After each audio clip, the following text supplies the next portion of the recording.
Rise and shine! Mga ka-RSP, narito na po ang gabay, patnubay palala at prediksyon ni Master Hans Kua ngayong araw ng August 28, Thursday.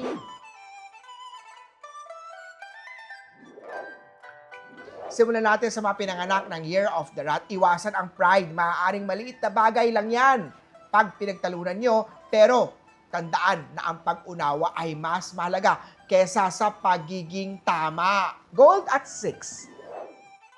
Kay Ox naman tayo, huwag kang madismaya. Kung hindi agad napapansin ang effort mo, patuloy lang ang sipag at tiyaga. Darating din ang oras sa panahon mo. Green at 9. Tiger naman tayo, magandang araw para sa maliit na investment. Huwag baliwalain ang maliit na hakbang. Iyan ang pundasyon sa malaking tagumpay. Yellow at 3.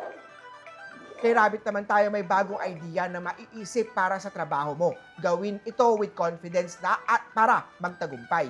Pink at 8. Kay Dragon naman tayo, magkaroon ng pasensya sa mga kabagalan ng iba. Hindi lahat ng mga bilis ay magkasing galing mo rin.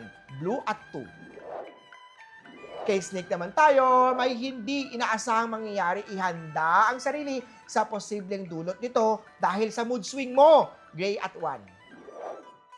Ito naman, Care of the Horsey, may bagong goal. Magsimula sa maliit para hindi ma-overwhelm. Step by step ang susi para tuloy-tuloy ang progreso. Purple at 7. Kay Goat naman tayo, maganda ang feedback sa ginawa mong report o presentation. Patunay ito na ang iyong sipag at husay ay napapansin na. Ituloy mo lang yan. Beige at 5. Kay Monkey naman tayo, ang pagiging mapagkumbaba ay magbubunga ng respeto.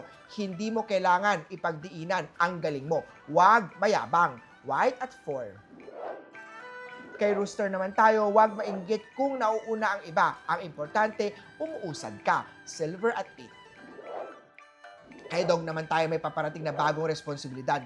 Kaya mo yan. Harapin ito na may tapang at positive na pananaw. Blue at 6. Kay Year of the Pig naman tayo, may taong lalait at gustong magpaturo sa'yo. Maging mentor kahit sa maliit na paraan. Teaching others is a way of learning twice. Red and 1. Muli po, ito po yung mga gabay, patnubay palala at prediksyon lamang ni Master Hans Kua. Nasa inyong mga kamay nasa lalay ang inyong tagumpay. Kaya always be positive at i-claim ang mga swerte, mga ka-RSP.